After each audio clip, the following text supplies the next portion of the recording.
Tok tok tok, sebuah ketukan di pintu membuyarkan lamunan Leonard. Pria itu seketika terkesiap.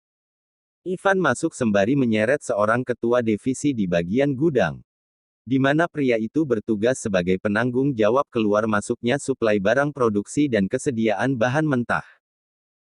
Pria itu terlihat menunduk sembari bersimpuh. Leon pun beranjak. Ia meraih berkas yang disodorkan Ivan, dan membacanya untuk beberapa saat. Terlihat jelas ketegangan di wajah pria yang diserat sekretaris Ivan tadi. Leon geleng-geleng kepala. Luar biasa, lebih dari 20 gulungan kain hilang setiap minggunya. Saya. Plaak Leon melempar berkas itu ke wajah pria yang masih menunduk dengan keringat dingin bercucuran. Kau bisa diam saja. Jangan pernah membuka suaramu di hadapan Tuan Leonard. Jika kau tengah bersalah, ucap sang sekretaris dengan nada menekan. Pria itu pun langsung bungkam. Jelaskan apa saja yang dia kerjakan, Ivan. Baik Tuan, baru-baru ini seorang security menangkap seorang petugas kebersihan yang membawa troli sampah besar keluar dari gudang. Dan setelah dicek terdapat 5 gulungan kain super premium di bawah tumpukan sampah kain sisa produksi Tuan. Dan lagi sudah berjalan 2 bulan belakangan ini, Pak Hendrik mulai menghentikan supplier utama PT Dewantara Garmen Indonesia, di mana kita sudah memakai bahan mentah dari mereka lebih dari puluhan tahun lamanya.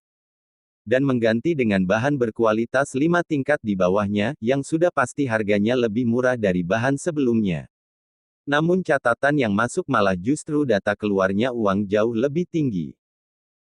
Dan setelah ditelusuri rupanya akhir-akhir ini beliau melakukan pencucian uang dengan beberapa pihak yang terkait. Dan kerugian perusahaan akibat perbuatan Tuan Hendrik dan komplotannya berkisar miliaran rupiah Tuan. Leon berjongkok dengan satu kaki ditekuk. Jadi selama ini, aku tengah membayar seorang pengawas yang malah justru menjadi maling itu sendiri. Leon menatap tajam pria itu. Maafkan saya Tuan Leon, saya benar-benar tidak berniat melakukannya. Saya hanya coba-coba karena saat itu saya sedang membutuhkan banyak biaya, namun akhirnya saya menikmati itu. Tersenyum sinis. Kau sudah kenyang sekarang. Jadi menetaplah di rutan, dan bayar semua dendamu itu, ucap Leon sembari beranjak. Pria itu pun memegangi kaki Leonard. Tuan, saya mohon Tuan. Tolong jangan penjarakan saya. Ivan melemparkan sekotak tisu ke arah Hendrik. Lepaskan kaki Tuan Leonard jika kau masih ingin kedua tanganmu itu utuh. Titah Ivan. Hendrik pun melepaskannya. Sedangkan Leon melangkahkan kaki menuju kursinya. Urus dia Ivan. Pastikan pihak kepolisian membuatnya membayar semua perbuatannya itu. Baik Tuan. Hendrik menggeleng cepat. Tidak Tuan, tidak. Tolong jangan penjarakan saya Tuan. Tolong ampuni saya, diseretlah pria itu oleh sekretaris Ivan keluar dari ruangan Presdir Leonard Dewantara, dengan terus berteriak dan menangis. Leonard memijat batang hidung di dekat keningnya menghalau pening yang ia rasakan, akibat perbuatan salah satu karyawannya. Di luar hujan turun, Leonard pun memutar kursinya menatap lurus ke arah dinding kaca mengamati hujan gerimis yang tengah turun. Tiba-tiba ia mengingat gadis sang penjual kopi itu. Kinara. Sedang apa ya dia? Leon menilik ke arah jam tangannya lalu tersenyum. Dia pasti tengah sibuk melayani pelanggan kopinya, lagi. Dia tiba-tiba mengingat senyum bulan sabit yang sering tersungging di bibir Kinara, bibir tipis berwarna pink alami itu memang benar-benar manis. Tunggu. Manis. Yaitu yang ada di pikiran Leonard. Mas Taraf, minggu besok libur kan? Mengingat kata-kata Kinara tadi pagi. Oh iya, Dia tadi bilang mau ajak aku jalan-jalan besok. Tersenyum lagi. Jalan-jalan ya. Dia mau ajak saya kemana ya? Mungkinkah ini bisa dibilang kencan? Terkekeh kemudian, karena memang seperti itulah namanya jika dua sejoli pergi bersama. kok kencan sih? Mikir apa kau ini Leon? Hahaha, entahlah pria itu. Baru saja dia stres akibat menemukan pegawainya yang korupsi namun tiba-tiba kembali berbunga-bunga akibat mengingat Kinara.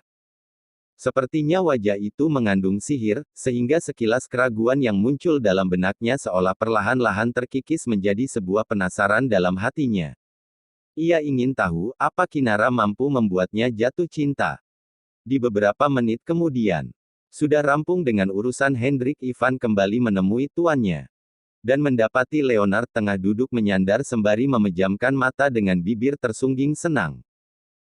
Lah, dia sudah senyum-senyum aja. Padahal sempat ngeri masuk ke sini. Takut beliau bertanduk gara-gara Hendrik tadi. Ivan menatap bosnya bingung. Ivan, panggil Leon masih memejamkan mata. Besok saya free kan?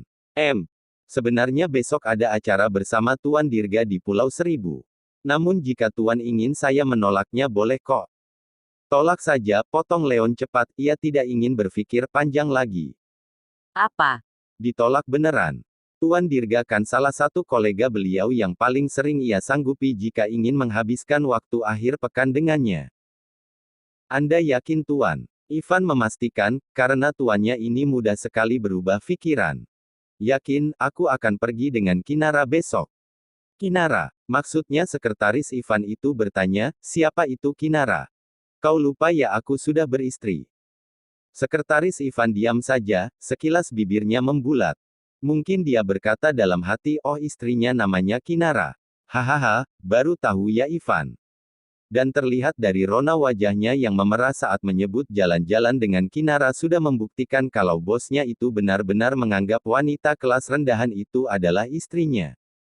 Suasana hati Leon pun lain sekarang, beliau sudah tidak emosian seperti sebelumnya. Setidaknya energi positif tuan mudanya itu mampu membuat Ivan tenang. Karena tidak menjadi sasaran kekesalan sang presdir.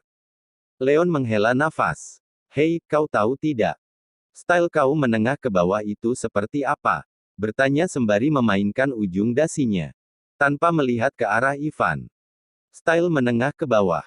Saya rasa tuan mau pakai setelan yang terbuat dari karung goni juga tuan tetap terlihat tuan muda tidak ada bedanya. Apa ya? Mungkin baju tipe kaos oblong biasa dan jaket bahan dengan harga di bawah 500.000 tuan, jawabnya. Carikan itu. Pilih yang cocok untukku. Maaf tuan, boleh saya memberi saran? Tanya Ivan. Apa? Apakah Anda yakin, masih mau berpura-pura sebagai pria sederhana? Tidakkah, sebaiknya Anda jujur saja pada Nona Kinara? Siapa Anda sebenarnya? Lalu menikahi Nona muda secara resmi. Tingkat keberanian Ivan yang sangat dipaksa untuk tinggi. Walaupun dengan kedua tangan yang saling meremas, ia takut jika tiba-tiba sang bos mengerang kesal lalu melemparinya dengan benda-benda yang ada di dekatnya. Leonard beranjak dari kursinya lalu berdiri di depan dinding kaca, menangkap view pemandangan kota yang padat. Kau tahu aku masih belum percaya akan cinta kan? Ivan diam saja, ia paham sekali sakit hatinya Tuan Leonard saat ditinggal Fiona dulu. Ya gadis itulah yang membuat Ivan kelimpungan, di mana tuannya jadi seperti pria yang tak berselera lagi dengan hidupnya. Karena dia jugalah, Ivan menjadi sasaran empuk kemarahan Tuan Besar Baskara Dewantara ayah kandung dari Leonard itu sendiri. Karena perusahaan jadi tidak kondusif, semua sebab Leon yang tidak serius memimpin perusahaannya. Dan memilih untuk keluar masuk klub. Yaitu dulu, tepatnya 2 tahun yang lalu. Sekarang dia sudah jauh lebih baik walaupun sifat emosionalnya masih ada. Namun sepertinya karena Nona Kinara kini Leon jadi lebih baik lagi, dan menaruh harap agar gadis itu tak menoreh luka baru untuk tuannya. Bersambung.